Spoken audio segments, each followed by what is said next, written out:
अल्हम्दुलिल्लाहिल्लज़ी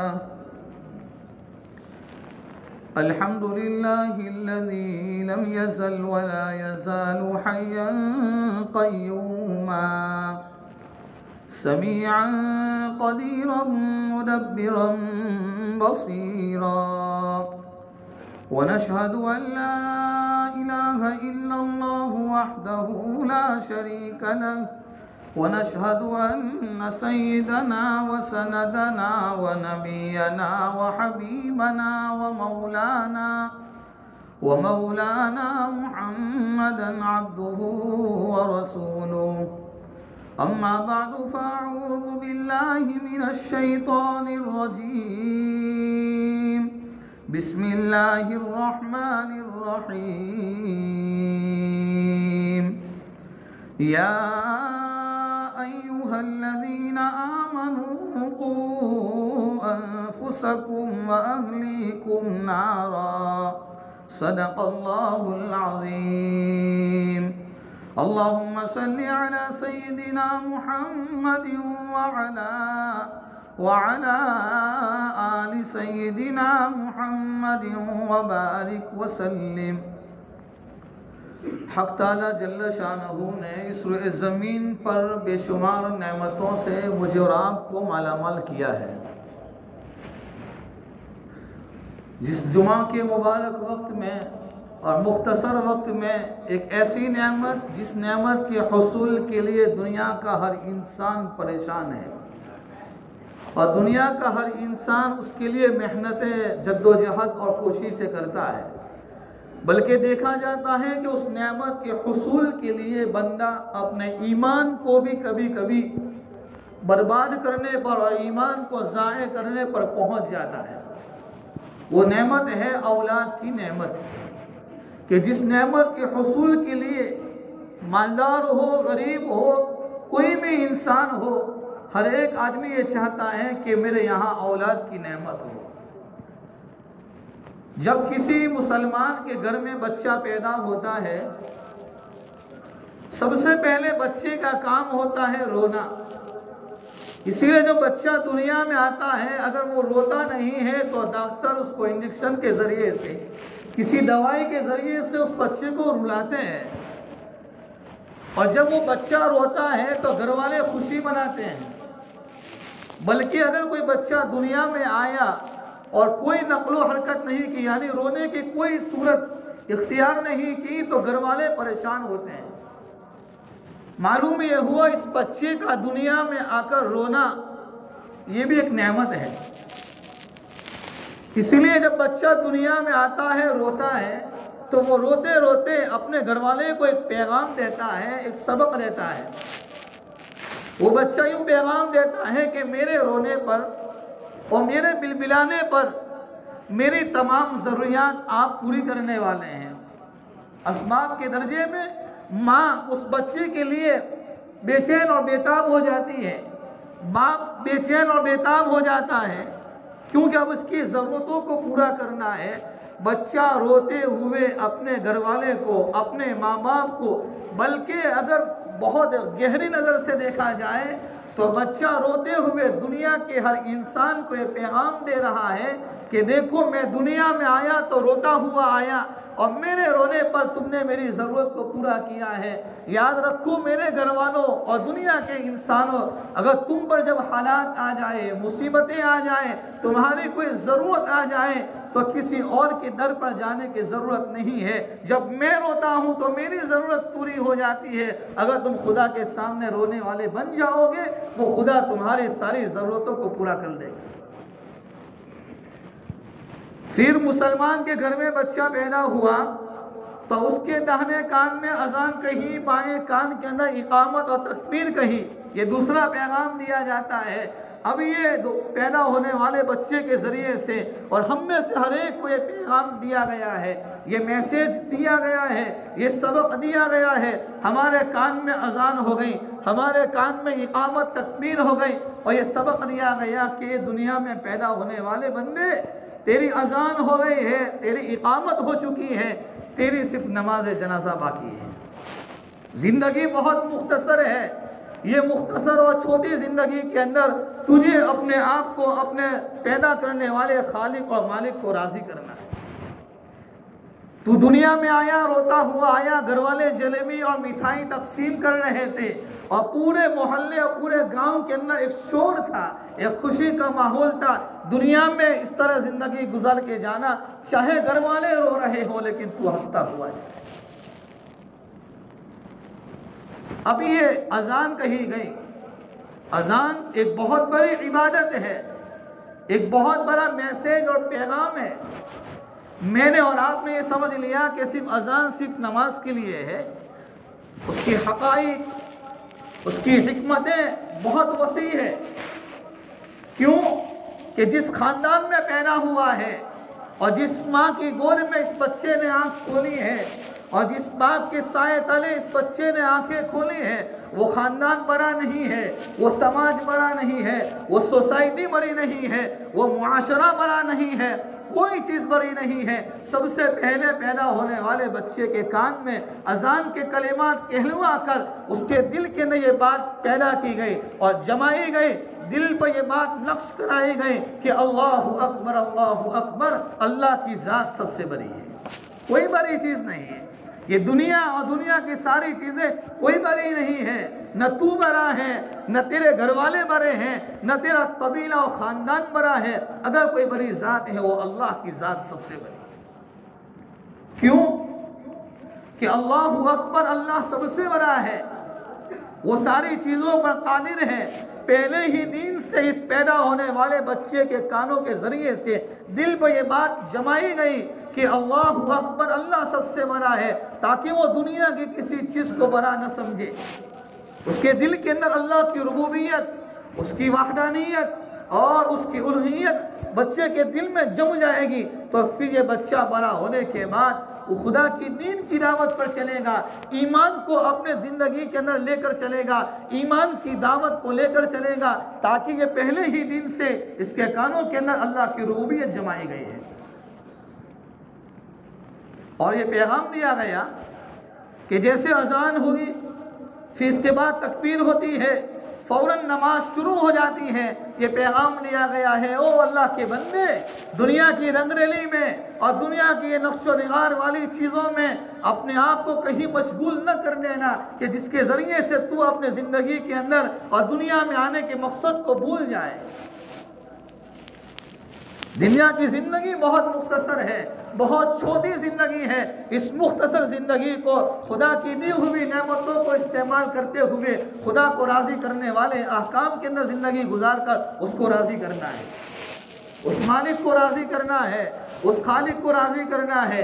इसीलिए जब किसी के घर पे औलाद होती है तो ये औलाद के आने के बाद एक माँ बाप की अहम तरीन जिम्मेदारी, बल्कि ये फ़र्ज़ है कि वो अपने औलाद की तालीम और तरबियत के सही फिक्र करें। मोहम्मद इब्न सुलेमान अल-जज़ूली बहुत बड़े आलिम गुजरे हैं, बहुत बड़े अल्लाह के वली गुजरे हैं। वो एक मरतबा अपने मुरीदीन के साथ, अपने काफ़िले के साथ कहीं जा रहे थे और रास्ते में नमाज का वक्त हो गया। हाँ, मुसलमान कहीं पर भी हो, सबसे पहले इसकी फ़िक्र होनी चाहिए कि मेरी नमाज क़ज़ा ना हो।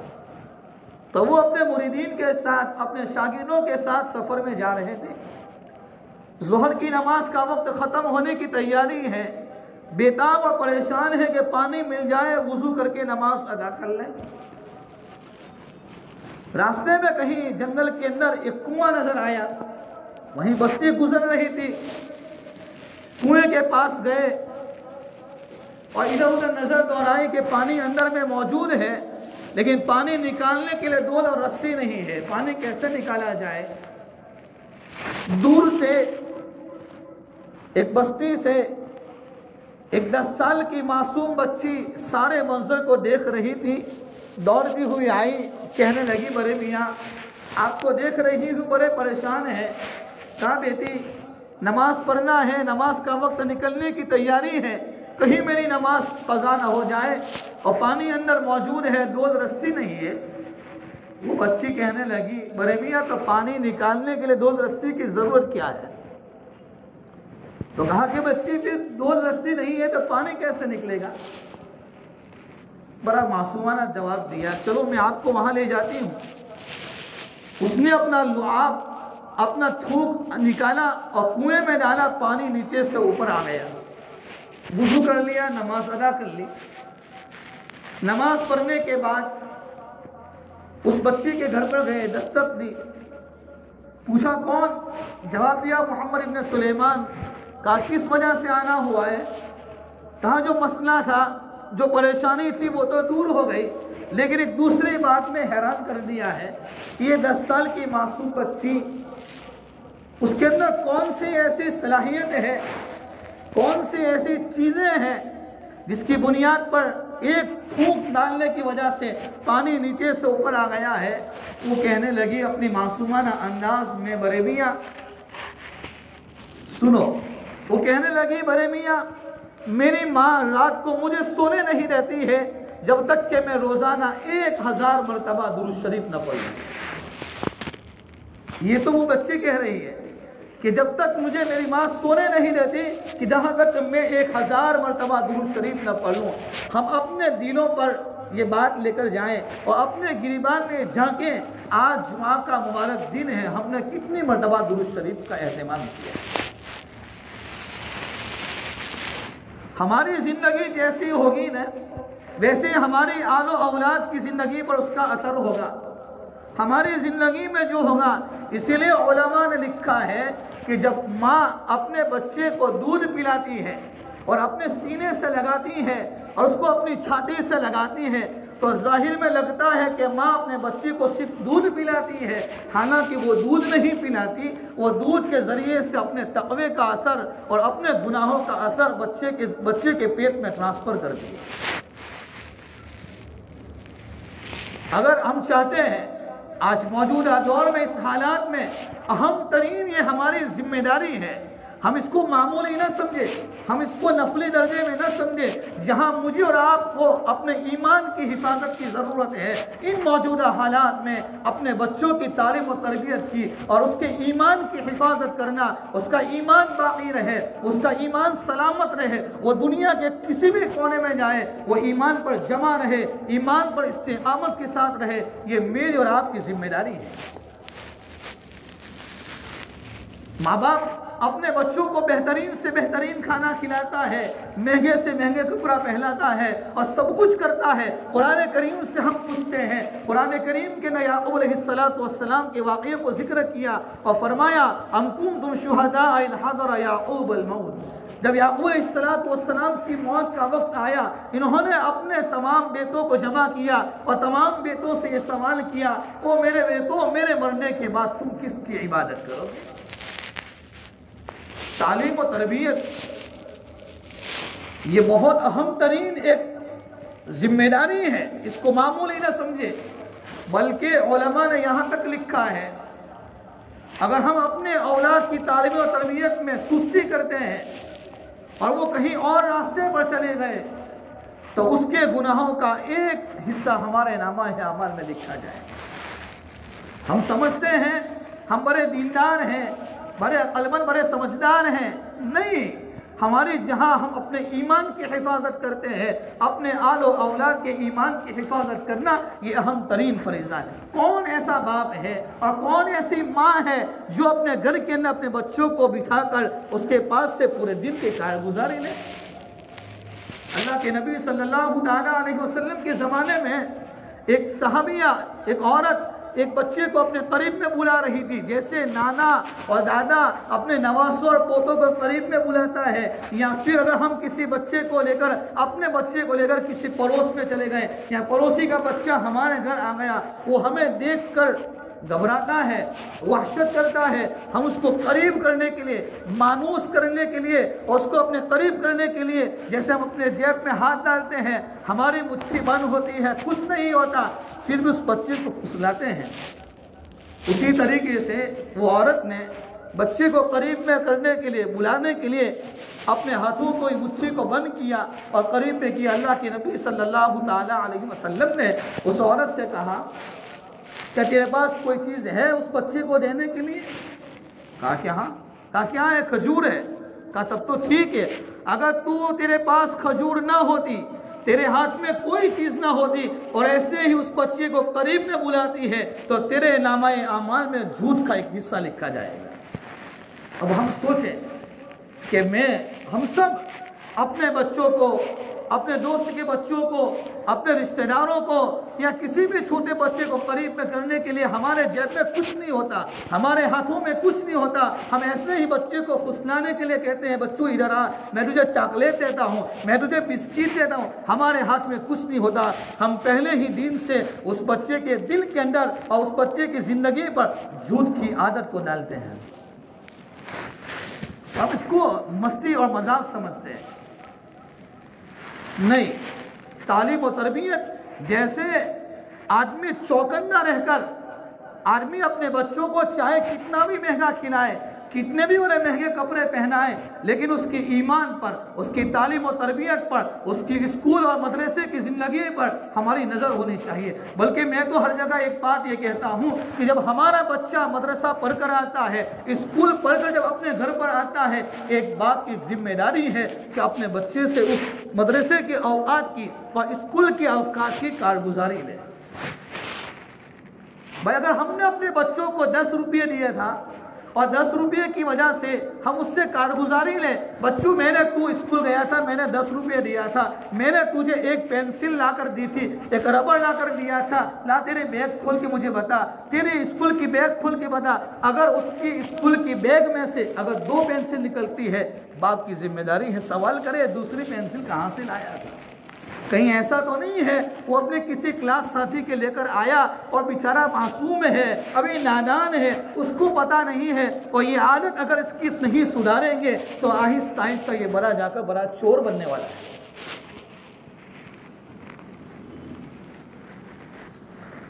एक बहुत बड़े बुजुर्ग ने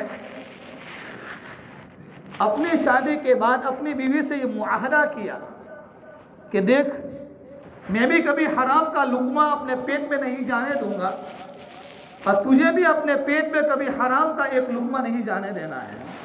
जिंदगी गुजर रही थी, कुछ मुद्दत के बाद बच्चा पैदा हुआ, बच्चे ने कोई गलत हरकत की, चोरी की हरकत की, कोई गलत हरकत की, वो बड़े मियाँ और वो शोहर अपनी बीवी को मारने के लिए कोई चीज़ हाथ में उठाई और मारने से पहले अपनी बीवी से सवाल किया कि याद है हमारे निकाह होने के बाद, शादी होने के बाद हमने ये मुआहदा किया था।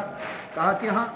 तो फिर हमारे इस बच्चे के अंदर ये गलत हरकत कहाँ से आई, ये बच्चे की ज़िंदगी में चोरी की हरकत कहाँ से आई। वो बीवी कहने लगी मैंने तो कोई ऐसा काम नहीं किया है। कहा नहीं, थोड़ा अपनी ज़िंदगी पर गौर व फिक्र कर। वो औरत कहने लगी हाँ मुझे याद आई एक बात। कहा क्या है कि जब ये बच्चा मेरे पेट में था, हमल से थी मैं, हमारे पड़ोसी के मकान के पीछे वाले हिस्से में बेरी का दरख्त था, उसकी टहनियाँ हमारे पीछे वाले हिस्से में झुकी हुई थी, वहाँ से एक बेर मैंने उठाकर वहाँ से तोड़कर मैंने खा लिया था। कहा ये उसका नतीजा है, तूने उसके बेर को बगैर किसी इजाज़त के लिया था और ये पेट में गया है। नतीजा ये है कि आज बच्चे के अंदर ये हाथ चोरी करने की आदत पैदा हो। अब हम सोचें कि हमारी ज़िंदगी कहाँ गुजरती है, हमारी आलो औलाद की तरबियत की ज़िंदगी हम किस तरीके से इसकी ज़िंदगी को बनाते हैं। फिर एक बाप अब किसी अल्लाह वाले के पास जाता है, मस्जिद के इमाम के पास जाता है और मौसा मेरा बच्चा मेरी बातें नहीं मानता। कहाँ से मानेगा?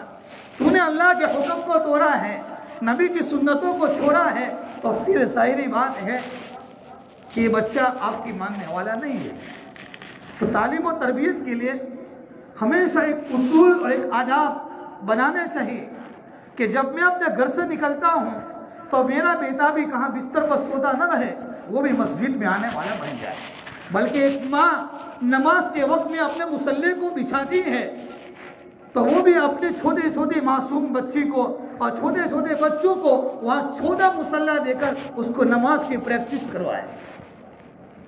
घरों के माहौल जब दुरुस्त होगा, घरों में दीनी माहौल होगा तो जाहिरी बात है कि उस माँ की ज़िंदगी के ज़रिए से बच्चों की ज़िंदगी पे अच्छे असर आएंगे, अच्छे अखलाक का असर आएगा।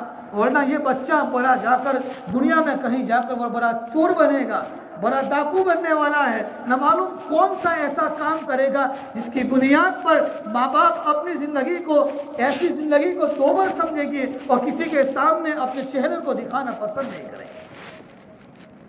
एक आदमी का इंतकाल हुआ और जनाजा कब्रिस्तान की तरफ ले जाया गया और कब्रिस्तान पहुंचाया गया और लोग नमाज जनाजे के लिए खड़े हुए हैं। एक नौजवान लड़का कब्रिस्तान के गेट के पास खड़े रहकर रो रहा था, चिल्ला रहा था। पूछा क्यों रो रहा है? कहा कि ये जिसका इंतकाल हुआ है, जिसकी नमाज जनाजे के लिए आप आए हैं, वो कोई और नहीं है कि मेरा सगा बाप है। मेरे बाप ने दुनिया की सारी डिग्रियाँ दिलवाई है, लेकिन मुझे न कभी मकतब की तालीम दी, न कुरान की तालीम दी। नतीजा ये है मैं आज सगे बाप की नमाज जनाजा पढ़ने से महरूम हूँ। अगर हम भी अपनी औलाद की तरबियत नहीं करेंगे, नतीजा ये होने वाला है अल्लाह ताला सही माने में समझने की और सही तरबियत की और सही उसकी ज़िंदगी को बनाने की, हमारी ज़िंदगी को ईमानी और अपनी औलाद की ईमानी ज़िंदगी को बनाने की अल्लाह सबसे पहले मुझे, हम तमाम को इसकी तौफीक अता फरमाए। आमीन व आखिरु दावाना अनिल हम्दुलिल्लाहि ताला रब्बिल आलमीन।